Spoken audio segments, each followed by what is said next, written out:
आइए आज हम एक कहानी सुनते हैं कि भगवान को पाने का सबसे सरल मार्ग क्या है। एक गांव में एक बूढ़ी माई रहती थी। माई का आगे पीछे कोई नहीं था, इसीलिए बूढ़ी माई बेचारी अकेली रहती थी। एक दिन उस गांव में एक साधु आया। बूढ़ी माई ने साधु का बहुत ही प्रेम पूर्वक आदर सत्कार किया। जब साधु जाने लगा तो बूढ़ी माई ने कहा, महात्मा जी, आप तो ईश्वर के परम भक्त हैं, कृपा करके मुझे ऐसा आशीर्वाद दीजिए जिससे मेरा अकेलापन दूर हो जाए। अकेले रह रहकर ऊब चुकी हूँ। साधु ने मुस्कुराते हुए अपनी झोली में से बाल गोपाल की एक मूर्ति निकाली और बुढ़िया को देते हुए कहा, माई, ये लो आपका बालक है, इसका अपने बच्चे की तरह प्रेम पूर्वक लालन पालन करती रहना। बुढ़िया माई बड़े लाड प्यार से ठाकुर जी का लालन पालन करने लगी।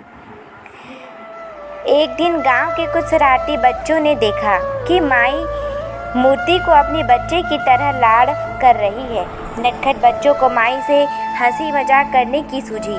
उन्होंने माई से कहा, अरे मैया सुन, आज गांव में जंगल में से एक भेड़िया घुस आया है जो छोटे बच्चों को उठाकर ले जाता है और मारकर खा जाता है। तू अपने लाल का ख्याल रखना, कहीं भेड़िया उसे उठाकर ना ले जाए।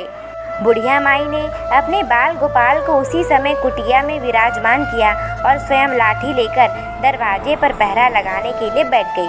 अपने लाल को भेड़िया से बचाने के लिए बुढ़िया माई भूखी प्यासे दरवाजे पर पहरा देती रही।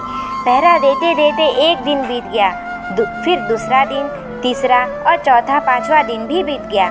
बुढ़िया माई 5 दिन और 5 रात लगातार बिना पल के झपकाए भेड़िए से अपने बाल गोपाल की रक्षा के लिए पहरा देती रही।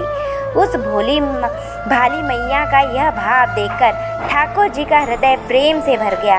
अब ठाकुर जी को मैया के प्रेम का प्रत्यक्ष रूप से आस्वादन करने की इच्छा हुई। भगवान बहुत ही सुंदर रूप धारण कर वस्त्र आभूषणों से सुसज्जित होकर माई के पास आए।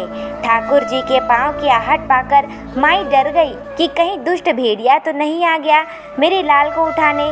माई ने लाठी उठाई और भेड़िए को भगाने के लिए उठ खड़ी हुई।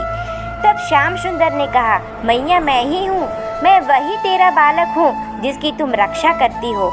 माई ने कहा, क्या? चल हट, तेरे जैसे बहुत देखे हैं, तेरे जैसे सैकड़ों अपने लाल पर न्यौछावर कर दूं। अब ऐसे मत कहियो, चल भाग जा यहाँ से। ठाकुर जी मैया की इस भाव को और एक निष्ठा को देखकर बहुत ज़्यादा प्रसन्न हो गए। ठाकुर जी मैया से बोले, अरे मेरी भोली मैया, मैं त्रिलोकनाथ भगवान हूँ, मुझसे जो चाहे वर मांग ले, मैं तेरी भक्ति से प्रसन्न हूँ। बुढ़िया माई ने कहा, अच्छा, आप भगवान हो, मैं आपको 100 प्रणाम करती हूँ। कृपा कर मुझे यह वरदान दीजिए कि मेरे प्राण प्यारे लाल को भेड़िया न ले जाए। अब ठाकुर जी और ज़्यादा प्रसन्न होते हुए बोले, तो चल मैया, मैं तेरे लाल को और तुझे अपने निज धाम ले चलता हूँ, वहाँ भेड़िए का कोई भय नहीं है। इस तरह प्रभु बुढ़िया माई को अपने निज धाम ले गए। इस कहानी से यह शिक्षा मिलती है कि हमें अपने अंदर बैठे ईश्वर के अंश की काम, क्रोध, लोभ, मोह और अहंकार रूपी भेड़ियों से रक्षा करनी चाहिए। जब हम पूरी तरह से तन्मय होकर अपनी पवित्रता और शांति की रक्षा करते हैं तो एक न एक दिन ईश्वर भी हमें दर्शन जरूर देते हैं। भगवान को पाने का सबसे सरल मार्ग है भगवान को प्रेम करो, निष्काम प्रेम, जैसे बुढ़िया माई ने किया। अगर आप सभी को स्टोरी अच्छी लगी हो तो मेरे चैनल को लाइक, शेयर और सब्सक्राइब कर लीजिए। आइए और मेरे साथ प्रेम से कहिए, राधे राधे।